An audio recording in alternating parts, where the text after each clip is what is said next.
All right. Um, Hello again, everyone. Good morning, good afternoon, and good evening.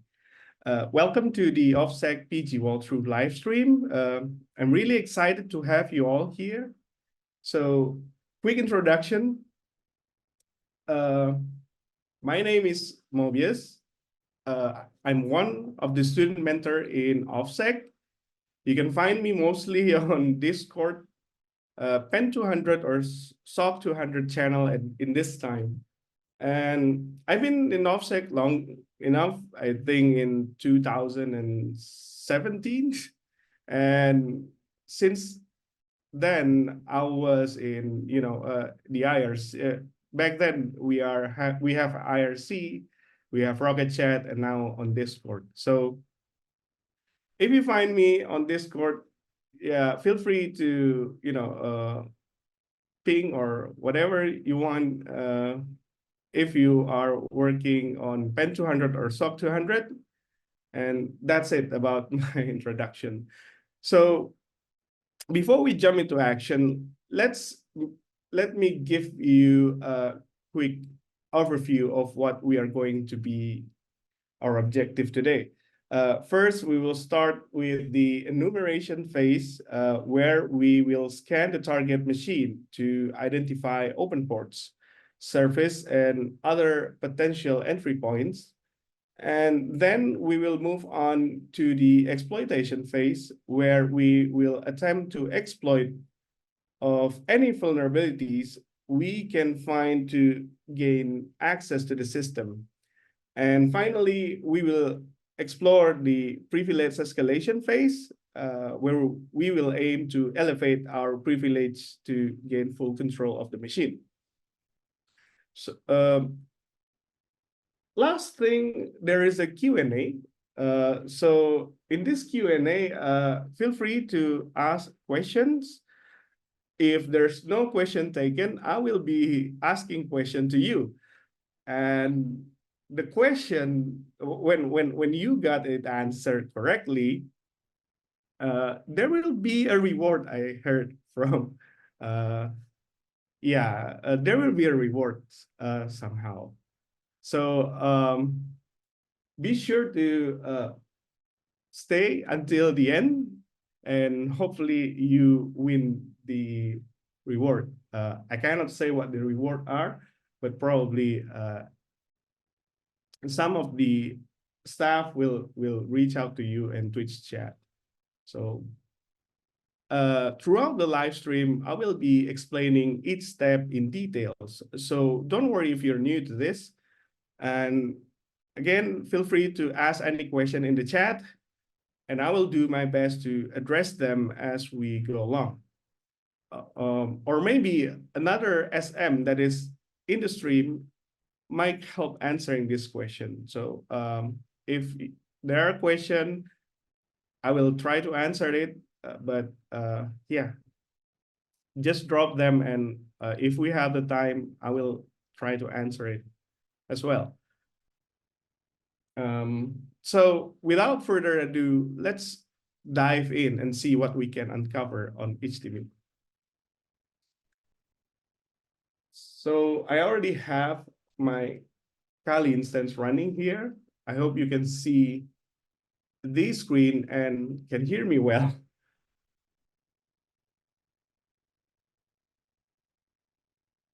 So PG Hetemit, we will try to start the machine. If you don't know where to find it, it's in your portal. If you hit Explore and Labs and PG Practice, you will be prompted into this page, and you can search Hetemit and start it. So this could take a minute or so.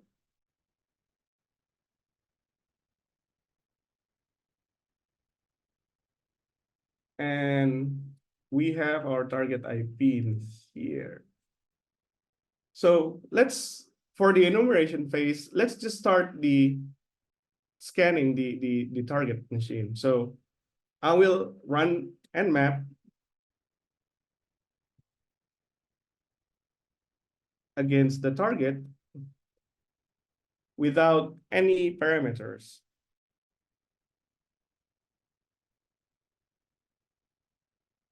So while waiting the Nmap scan to complete, let's talk a bit about what we are looking for.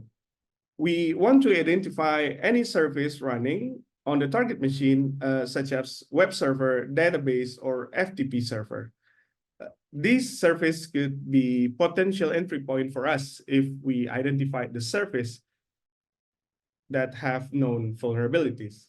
So as you can see in the output, we have several open ports, and we will gather more information of these open ports by scanning it again.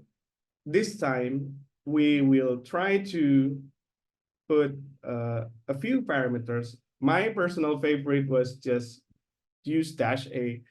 Use -A is actually an option in Nmap to scan the open ports, the surface version, or the surface banner. Also, it performs OS detection. And lastly, it will be also scanning with NSC script, which probably doing the most enumeration and checking for us. So let's just start that. And it seems it report that the host is down, but we know it already. So we can use -vn to bypass OS discovery. I will Control-L this so it is clearer. And let's try to specify the port. So it's 21, I think.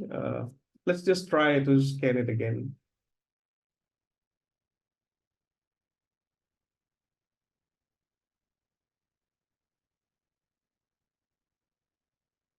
And we should have the output in a minute.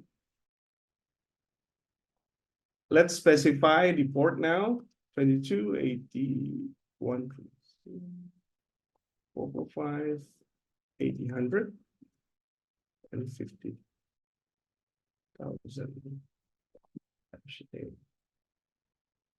Oh, we forgot to use -vn, but let's see.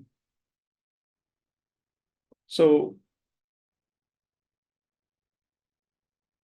as you can see from the output here, the scan revealed some open port, including the FTP, the SSH, the HTTP, and others.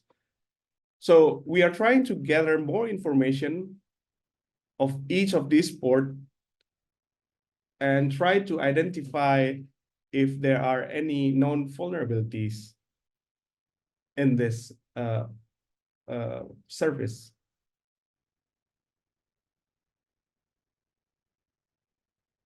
So while waiting, I will try to answer some of the question in the Twitch. Is a pen testing the same as a bug bounty? The reason is I asked, bug bounty has really made me hacking and hurt my love for that I had for hacking. So pen testing is not really the same as bug bounty, to my opinion. Pen testing is actually you are doing on specified environment, but you are trying to find the vulnerabilities, while bug bounty, oh, now that I think it's actually the same, but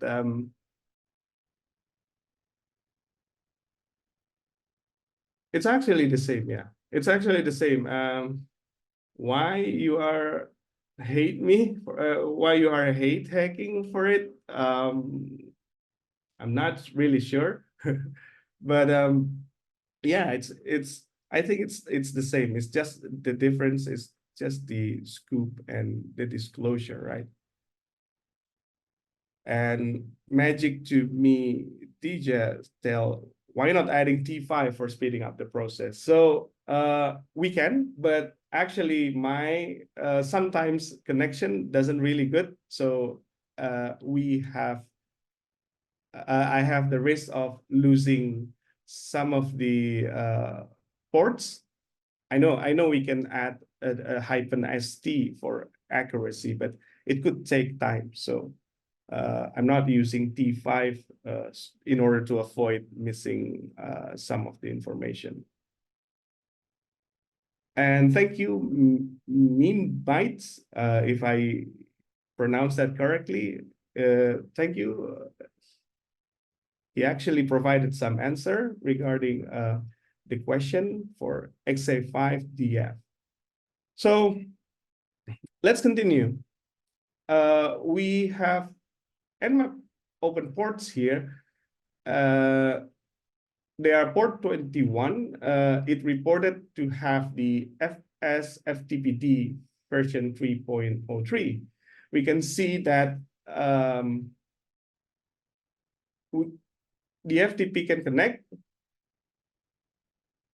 probably with the anonymous login, but interestingly, we can't really get into directory listing. So it means that we can log in, but we can't really look for what's inside. Since we cannot really list this, we probably switch our focus to another port. In the port 22, we have OpenSSH8, but we can actually try to brute force the credential of it, but without really have a known username, it will be a long shot for us. There's also port 80, which have Apache HTTPD 2.437. Let's try to check that. So 182.192.117. So it appears it just have the Apache HTTP server. We don't know what the directory are, so probably that's that's the potential route that we might to take. But let's just switch our focus to another port here, see what we can do. We have port 139 and 445, which related to SMB. And since there are no output for this, so just try to, I will try to look for this. I will open a new tab here. Let's use SMB map to quickly check this port for us. 68.200.117. Oh, I'm forgetting dash H. So the SMB map will be scanning the SMB share for us, and though the output is not really that great, we can see that there is a share of print, CMix, and also IPC, but we can see that there is really no access for us for this SMB. So this is probably something that we want to skip for now because it doesn't really give us anything to go further. Just let me clear this. And there's only port 80,000 and 50,000 left. 18,000 seems a HTTP server. So I'm going to look for the page. So there's actually a page there, and there are two URL for this. I will be trying to open both of this URL and see what was it.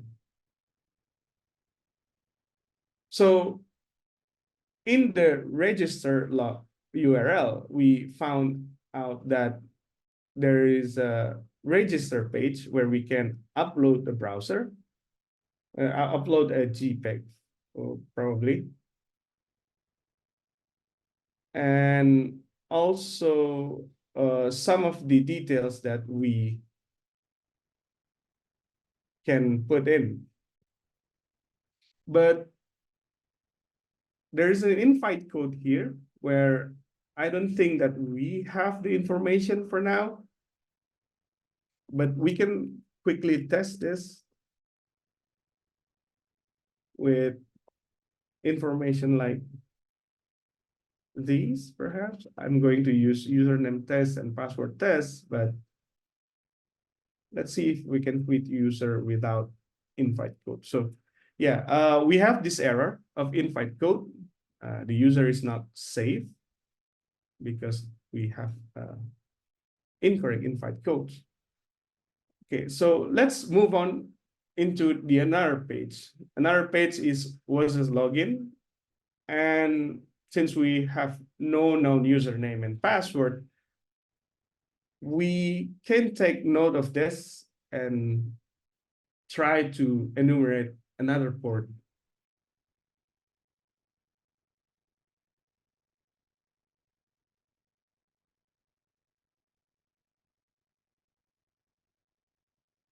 The last port that we found is port 50,000, and it has workzip, HTTPD, and it also shows us the Python 3.6.8. So let's try that because it mentioned HTTPD. Probably we can also access it.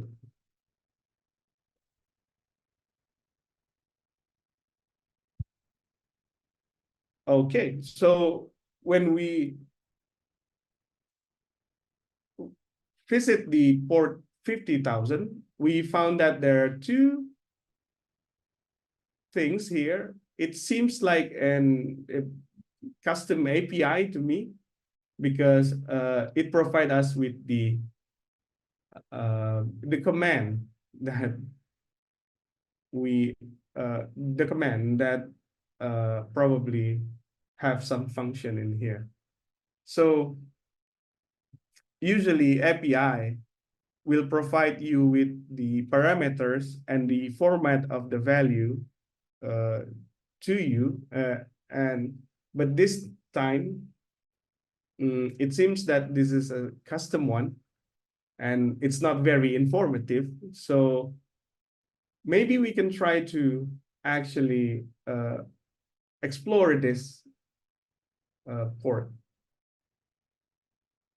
So let's open a new tab here. And I'm going to access the API we found earlier.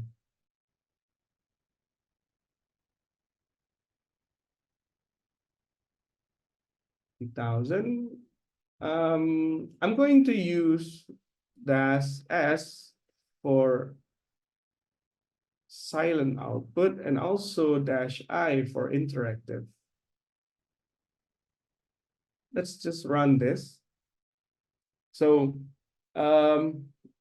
again, we will take notes of this Python tree. And we found the two command in here. Let's try to access that and see what we can find. If I put generate in here, it actually asks for something like email and domain in here. So since we are accessing the generate without really putting any data. So let's just try to add some data to this. I'm going to add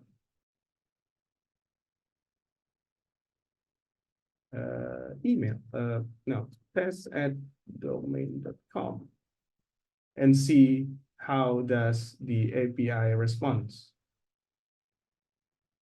Okay, so it's a bad request, probably because we didn't really provide some parameters to it. So let's try just providing email for this time. So I'm going to clear once again. And let's us put parameters like this, see if the API respond. All right, so we have the output. We don't really know what this is, but looks like hash to me. So I'm going to, yeah, for the sake of our curiosity, just let's see if we can figure out what this is. There is a tools in Kali, which is hash identifier. When you supply some of the hash, it will show you what it might really is. So I'm going to put hash in here, and the possible hash for this type is HA256. That's a good information for us, but let's just try to test this theory. So I'm going to echo this and pipe it into HA256 sum. Let's see if the hash, oh, okay. So the hash isn't really the same, but we know that the echo is actually probably introducing a new line. So I'm going to add -n this time to make yeah. So okay, so we as you can see here, we have the exact same hash, right? So this is confirming our suspicion that the generate is only trying to hash whatever we input as an email to SHA256. This is probably the invite code that we found on port 80,000 earlier. But yeah, before we try that, let's just try to look for another API function that is other than the generate. I will be clearing this once again. And we will try to call it again, the verify. So let's just visit the verify for now. It actually throw us a code this time. We don't know what the code was. So let's try to provide some data in here. So I'm going to provide some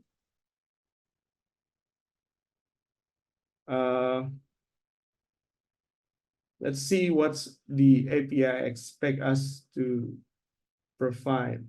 So I'm going to run as expected. Without any value, it will throwing an error. I will be clearing. And let's us try to provide something like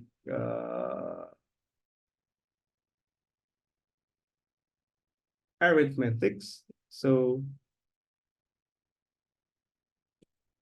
let's just try to put some arithmetic to see that the verify command can respond. So you can see once again it throw an error. We don't know it yet. Probably we can also try multiplication. So let's see if the code is actually accept multiplication. And okay, this time we had the output instead of server error. So we aren't exactly sure why arithmetics was not really executed, but the data itself, when we send a multiplication scenario, it calculates for us the number. So interestingly, it run the code that we provide, but some of the code probably not run because any other else, or maybe the plus sign was parsed into something else in here. We can take note of this and continue our enumeration. So we know that this is run by Python 3.6.8. What if we try to run a Python module instead of running simple arithmetic or multiplication scenario? So in Python, we actually have known that there is a module in Python that we use all the time. So it's called OS module. So quick Google with this. So this module, as you may know, is found on many reverse shell or when you try to spawn a TTY. And this module is actually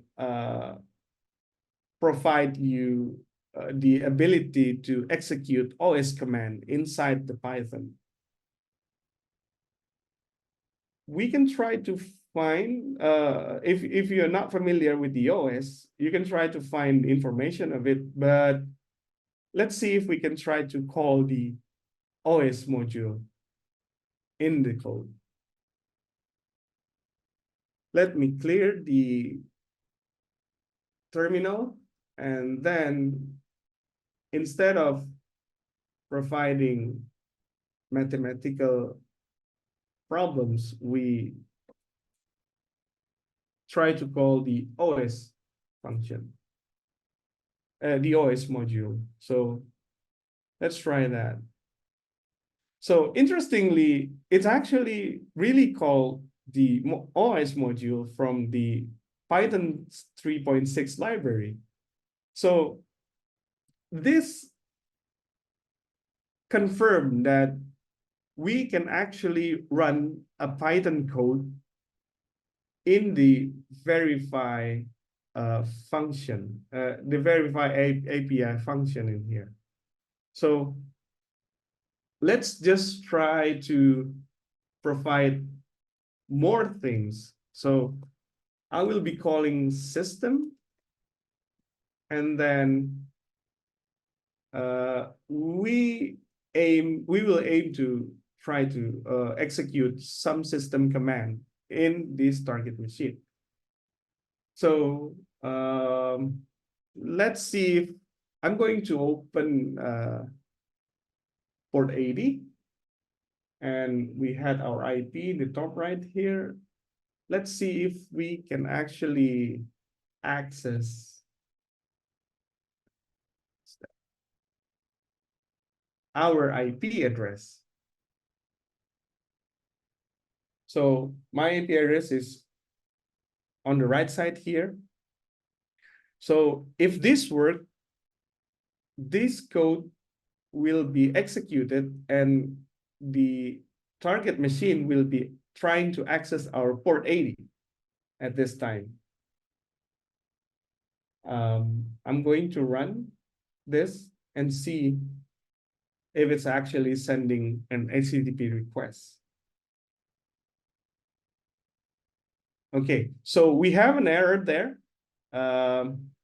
Most likely that I have a typo. So let's try to enclose that with single apostrophe.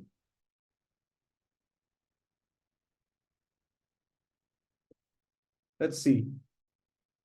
As you can see in the right side, we are actually having the HTTP request from the target machine to our listener at port 80.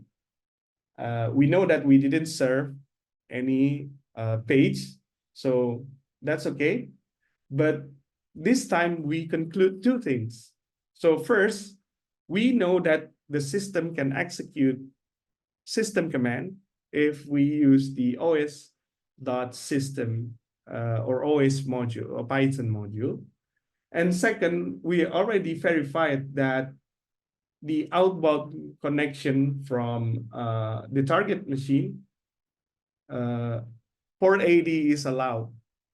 So some kind of some things, sometimes the target machine have the firewall rule that prevent us to make outbound connection. For example, probably they limit the certain port number for outbound connection. But this time we know that port 80 was open for outbound connection. So I'll be stopping the listener for this. And another interesting thing that the output provide us with some number. We don't know it yet, but yeah, probably something like we don't know. This is maybe a PID. This is maybe some kind of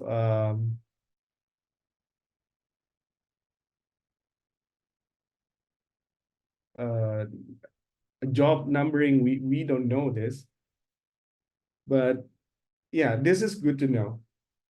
So I will be clearing the right side again and the left side. So now, instead of running the curl, we should aim for getting initial foothold by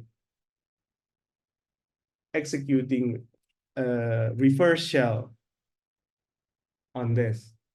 So we will try to open the port 80 as our listener, and then I will be executing NC with -e to execute bin bash, and we will direct that into our IP address for 45 to 46 port 80. So if this worked, and yeah, if this worked, we will be having a shell on port 80.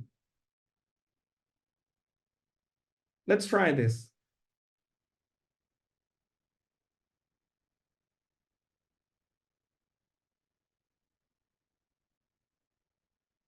So as you can see here, we actually have a connection. Okay, so we confirm that we have a reverse shell, but we don't really have a good TTY. So I'm going to use Python. We know that this is Python 3, right? So we call Python dash the import PTY.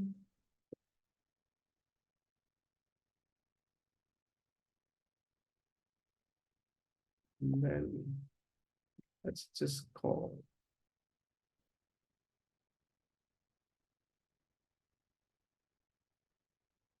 Yeah. Yeah. So we actually have a shell in here now.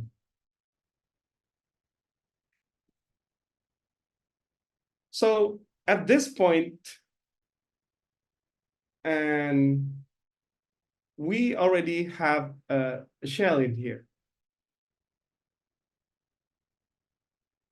In order to have a privilege, in order to escalate privilege, we are trying to aim that, right? In order to do that, we should have enumerate this machine after we successfully exploited it. So let's try to see what's in here. There is an app.py. Let's see what that is. It might be, let's try to, I will be trying to copy this. So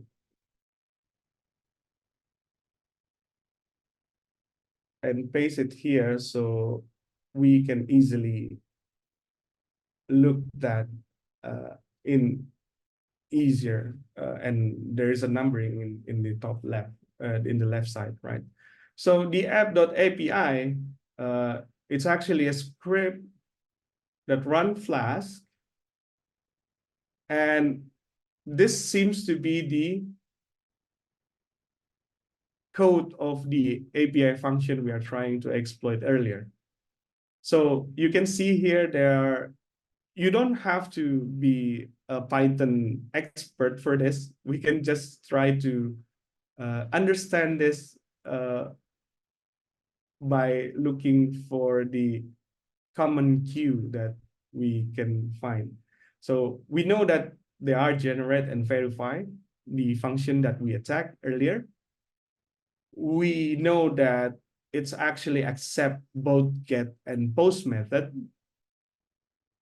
And as you can see here is a basic if then else. If the method is get, return the email domain. We can actually confirm that the whatever email we provide, it actually encode to SSH 256.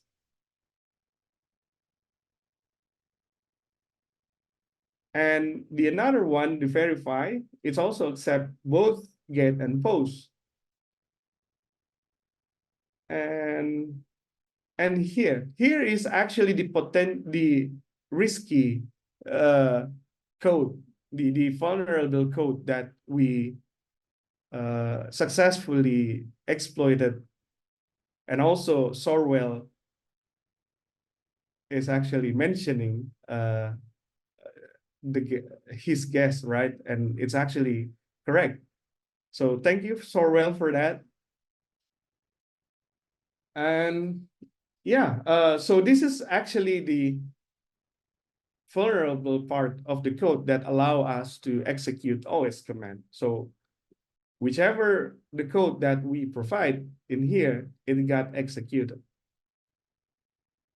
So that's good to know. Let's continue on enumerating this machine. Let's see if we can clear. No, because yeah, we haven't set the term, but that's okay. Let's see. Usually when we are trying to, we are the first time we are got the initial foothold, I usually look for the ID, which is 1,000. This is a normal ID. If you didn't familiar with the UID numbering, you can look for online resource and see what this is stand for. Probably I'm going to check which directory we had. Home CMIC restison. So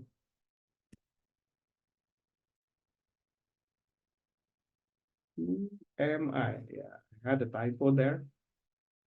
So we actually running as user CMix. And what else we can check? We can check the host name, where we can find that it using x64 architecture. It's a Linux, obviously, but we don't know what distro this was. So let's try to look for release there. So we found that this is a CentOS. That's cool info. We can try to look for CentOS 8 and then try to look for any kernel exploit running to this. But let's try to look for another information that reside in this target machine. Let's try checking what commands that user CMix can do. With sudo L, we can list any commands that this user can execute without with root access. So we can see here this user actually can reboot, power off, and also halt. Probably the same with the power off, and it requires no password with it. So this is interesting. How can we actually leveraging this when we are trying to escalate privilege? In Windows, we often saw that we can try to, if you familiar with DLL hijacking or surface binary hijacking, we often to change the DLL or change the executable of a surface, and actually starting the surface or restarting the surface to make our previous payload that we switch to from the original DLL or executables, and force the surface to run our malicious payload, right? We can also achieve that by actually rebooting the machine, because when you reboot a machine, when it started up, it's going to try to run every surface that has the auto start function in Windows. So this is probably a good finding. The ability that we can reboot the machine is probably something that we can leverage for. So let's try now to find some kind of surface some kind of surface that has, when in Windows, when we try to surface hijacking, we are kind of want to find a writable directory in that, right? So in Unix, we can try to find something in etc. etc usually have all the configuration of a surface, like the HTTP, the SSHD. It usually reside in /etc, the configuration. So we are trying to find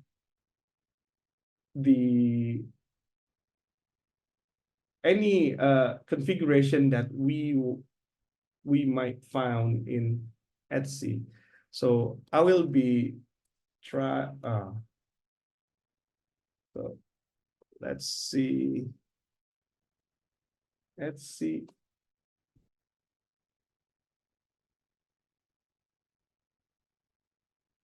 type, and we will find files that it's actually writable, and we will redirect any error message to def no, because okay, so this is probably because I hit backspace.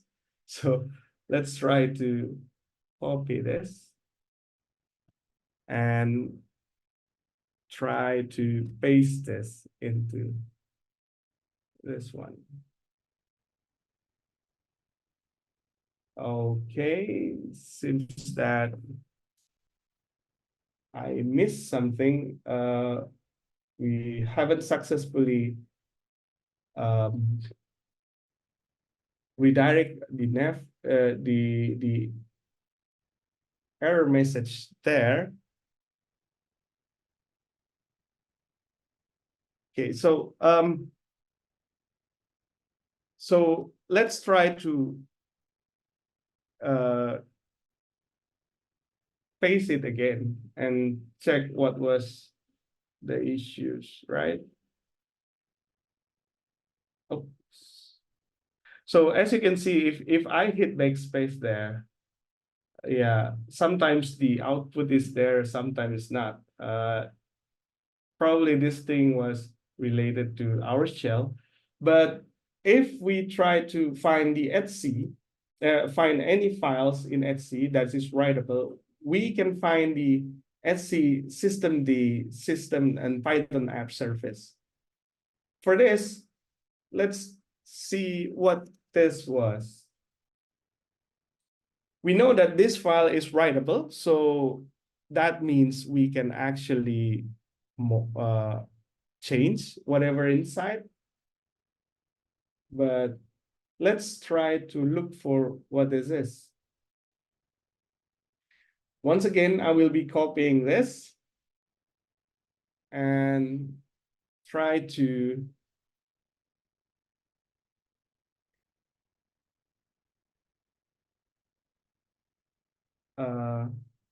paste it here so we can inspect it, and it is easier with the lines in the left, right? So description, it's a Python app. After, we probably don't know that. What's that actually do? But there is a working directory here. Home cmic res json Hetemit, and there's an exec start where it run a surface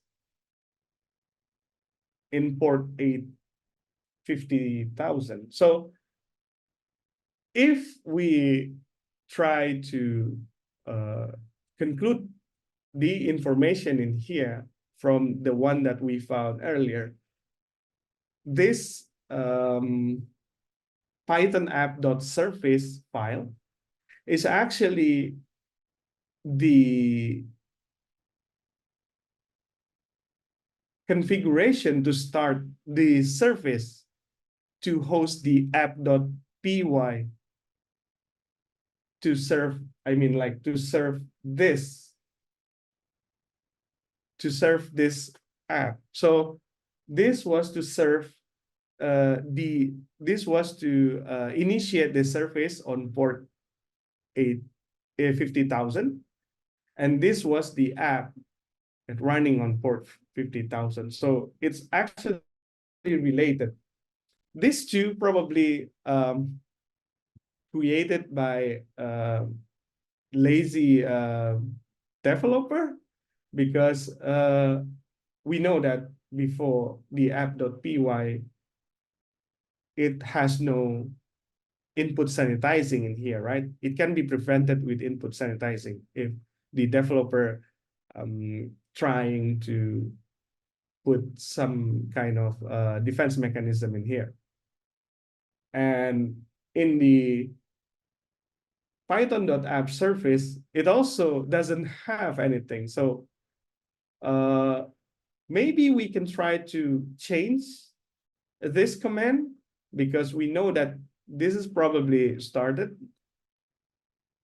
And another things that, okay, we know that the user that is when we exploit the port 50,000 back then, the user was CMix, right? Because in this command, it seems like the user that running the Flask is CMix. What if we try to change this user to root and change the exec start rather than running a web service, HTTP server on port 80, on port 50,000 on by using Flask? Maybe we can try to run our payload so we can get a shell. This time, the user, we can try to change the user and see how it goes. So I will be changing this into something else. So let's try to start bin bash, maybe. And bash dash I. This bash one-liner you can actually found on many in the many website on the internet. But I remember this on Pentest Monkey. So if you need reference, you can check the Pentest Monkey. And we will put our IP address in here. And for we're also going to use port 80, since the port 80 that we know is open at the moment. We haven't really tested that. So yeah, I hope there is no typo once again. Yeah, IP address is good. Okay. And let's change the user to root this time to see whether it actually access. Oh, we can also actually try to confirm this. Let's see the permission of this, right?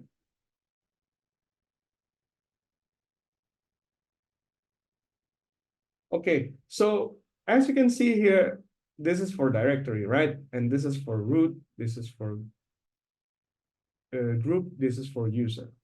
So user can actually read, group can actually read and write, and a root is actually can read and write. So we can actually since we don't know, CMix is actually on group, because we can actually write this And let's see if we can modify. So because the shell is not really set up, we probably want to use a different way to write this. I'm going to use this. So we want to let's try to copy this. So this command actually are trying to input any text. So I'm trying to redirect this into this. So this is actually a command to input any text to the file and stop it until it we type the EOT. So I'm going to run this, and we will copy these things. And let's paste. And it require EOT, right? And I will put EOT, so it stopped. Let's try to check the configuration that we, if to see if it's modified. I'm going to paste. As you can see here, we have modified the exec start to reverse shell. And also we changed the user to root from CMix. Hopefully, when we are trying to reboot the machine, we found that the user CMix has reboot ability, right? With the sudo command earlier. So hopefully when we try to reboot the system, and when it starts, we expect that the surface in here will be executing the command we have. So let's just, okay, so I'm stopping, I'm control seeing the wrong thing. So let's just try it once again.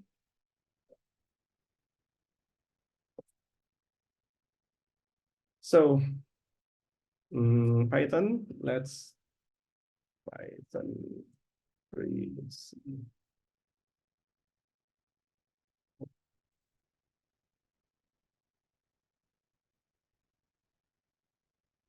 View spawn and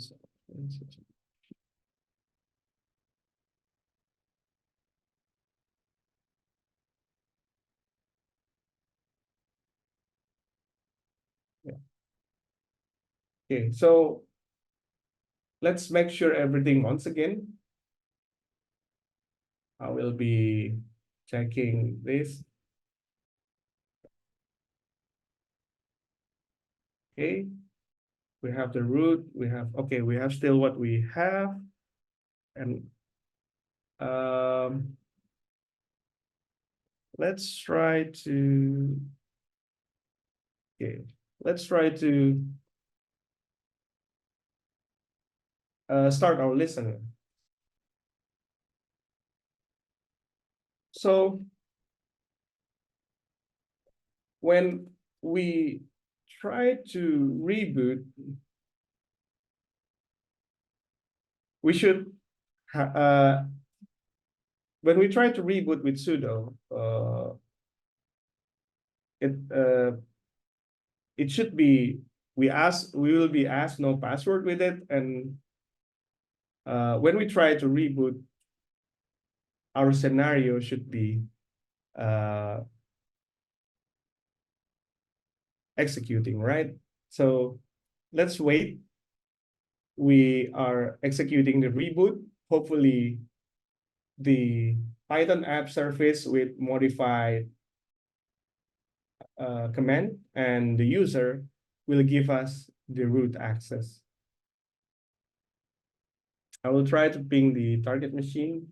Let's see if it if it's, yeah, it doesn't up yet, but should it be available, we will have a shell here, hopefully. And there you go. I will be exiting this. Okay. There you go. We actually have the access. And this time we are presented with the user root rather than CMix. So quickly check with ID. We should have root with 0 UID. That's great. Oops. Okay, probably the flag somewhere in this. Oh yeah, it's called proof. So there you go. We actually have executed the Python app surface successfully. We modified it, and we are trying to force the execution of that with reboot command, right? So to wrap it up, we actually tried to explore the surface on the target machine. We found that there is a port 80,000 and port 50,000 that pique our interest. The port 50,000 is hosting some API function. It's a custom API function. Whatever it custom, it usually pique our interest, right? Because it prone to vulnerabilities. And we exploit that, the verify function that we figure out it can execute Python code. And lastly, we are actually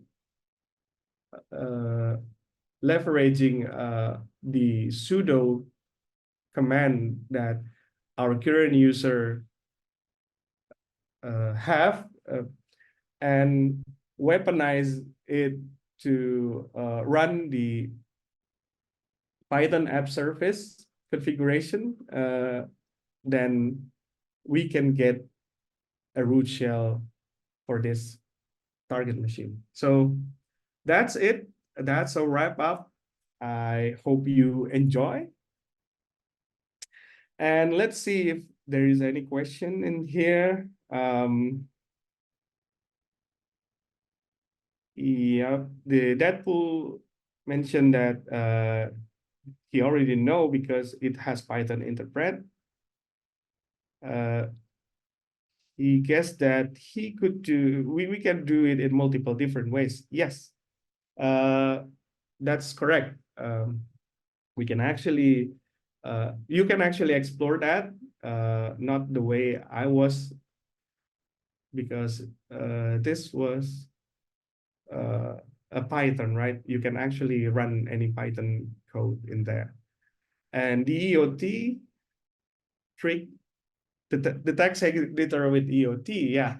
That is something because, you know, if we run VI or nano in here, we should break our shell, right? That's probably a trick that you, yeah, I think you can try to use that trick if the shell is not really cooperating with you. And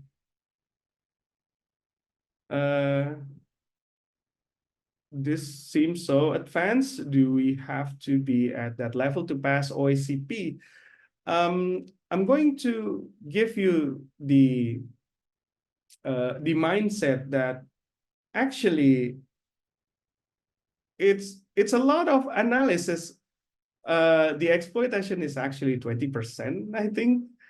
And the analysis, the working on it, and figuring out which was vulnerable is more important rather than we try to blindly use any exploit or any techniques that we know.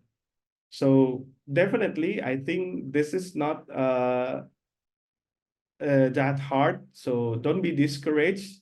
I think if you work more on your enumeration and vulnerability analysis, you will pass the OSCP rather than worrying about this technique or that technique. So if that makes sense. Yes, you will be able to watch the video. It will have the recording will have in the Twitch, and somewhere our staff will be uploading into the YouTube. And yeah, it's like the Windows LDNGs. Thank you, Deadpool. Yeah, I hope that you learn a lot in here. And so, yeah. Let's see. Another question from Neverwhere. I know you are most focused on OSCP and SOC, but is there a list of machines recommended that are similar to OSWA and OSWE? For the list, I probably don't have at the moment, but you can check in the Web 200 or Web 300 general in Discord and ask the similar way. I'm sure that the SM that is actually knowledgeable of this this course will be giving you the answer. So yeah, thanks to Lip and yeah. Okay. Anything maybe you want to ask? If not, I'm sorry I cannot really answer everyone else here because we are short on time. But yeah, as I mentioned earlier, I actually have a few a few questions for you to answer. And yeah, we will be giving rewards for that. Let me confirm once again. Sorry. So yeah, are you guys ready? I will be giving you a question. So what was the format? Okay. Okay. I will be giving the question in chat. The one that the fastest and got the answer correct is the one that will be given the rewards, right? I have 3 questions. So I will send the question in the chat box.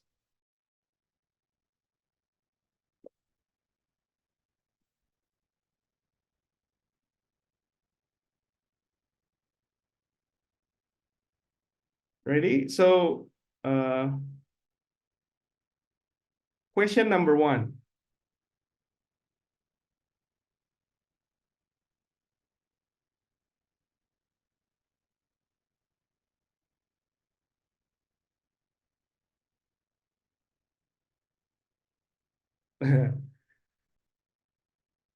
Okay, we have some of the answer.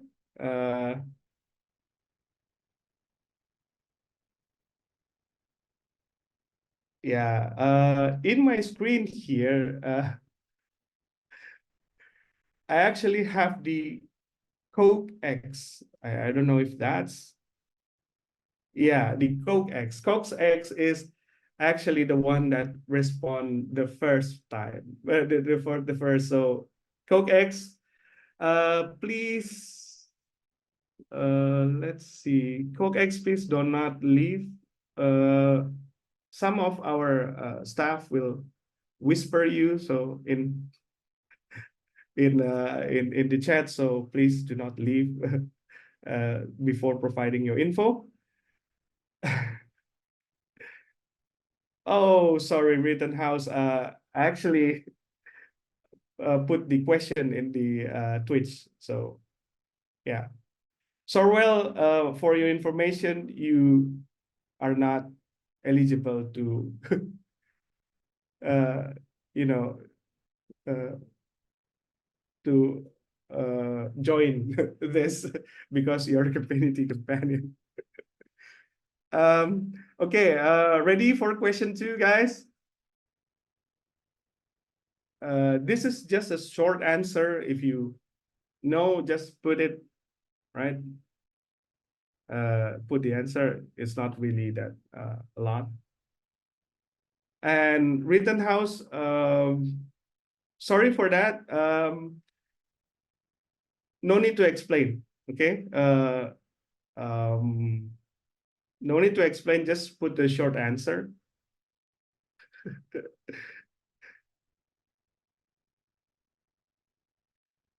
Question number 2.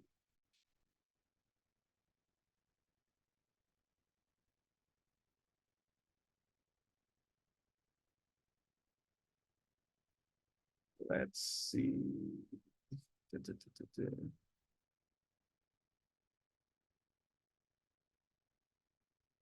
Uh,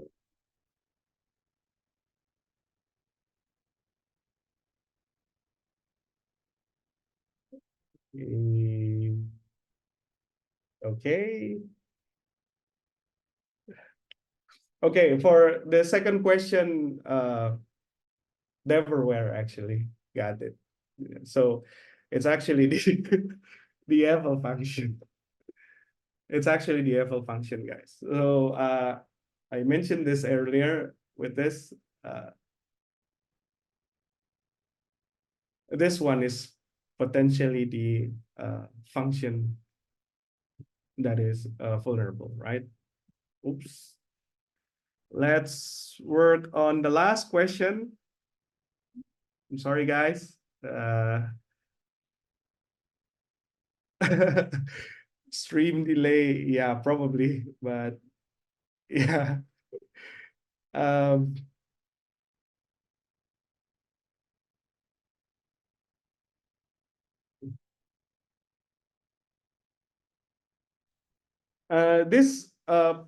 this last question probably got a different answer. So this is not the, I'm not trying to find a fastest guy to respond, but actually I will find someone who provide more details and correct explanation. So yeah, this time it's not the fastest one. So third question.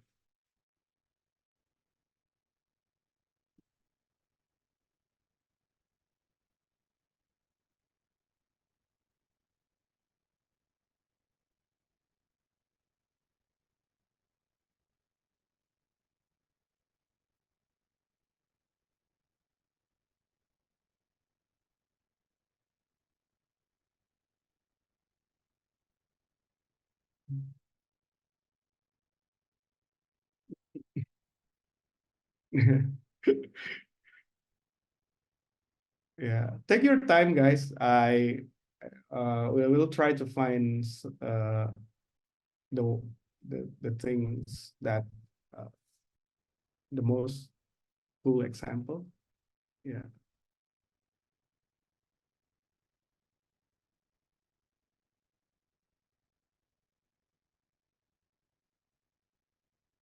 yeah, I can see.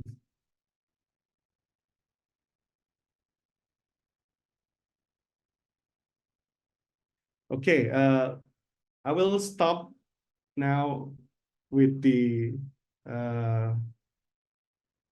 time, and then probably finding the one who is have the correct answer. So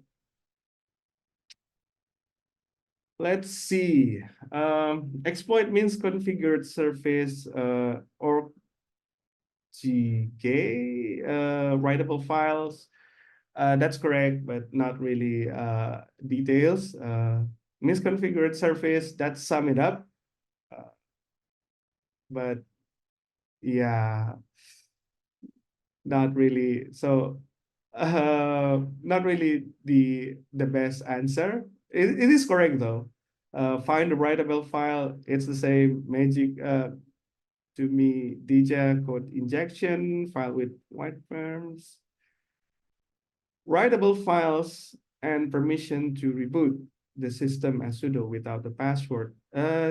This could be the one, but let me find best winner here. Um,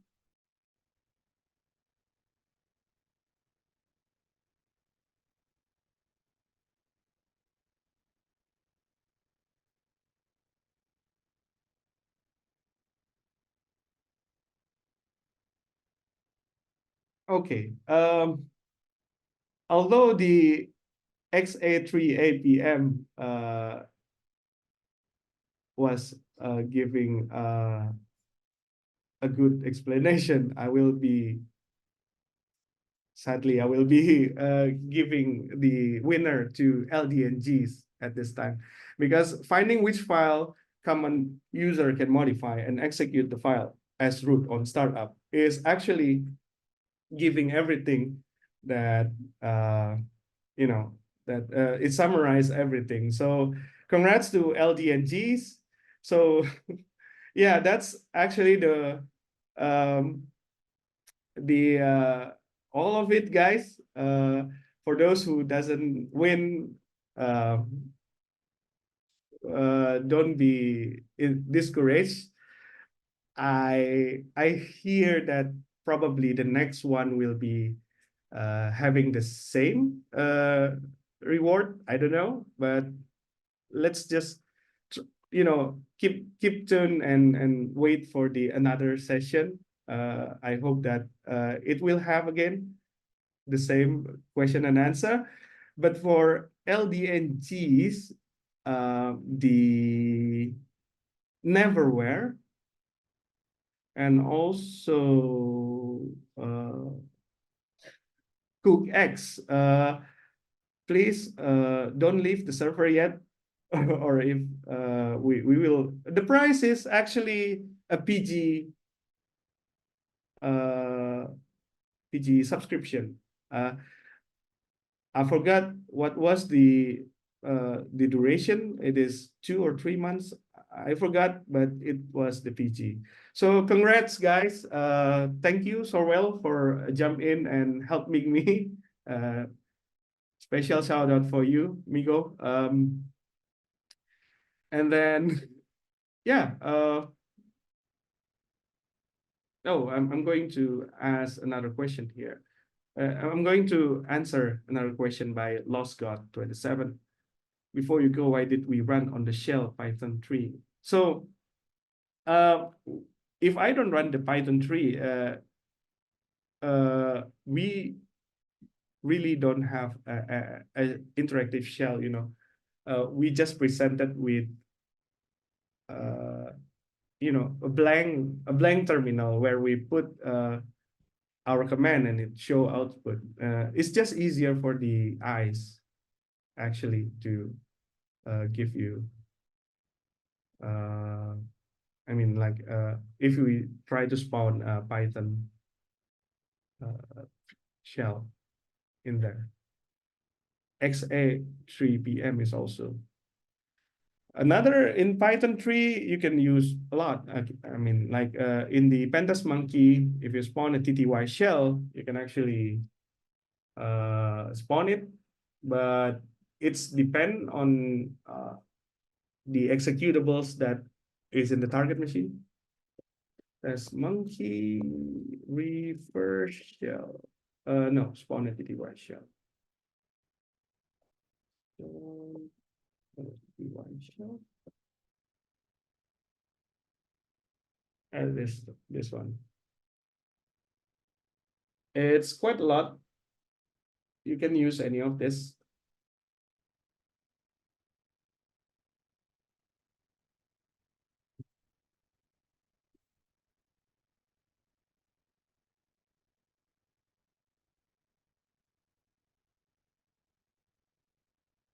Alrighty.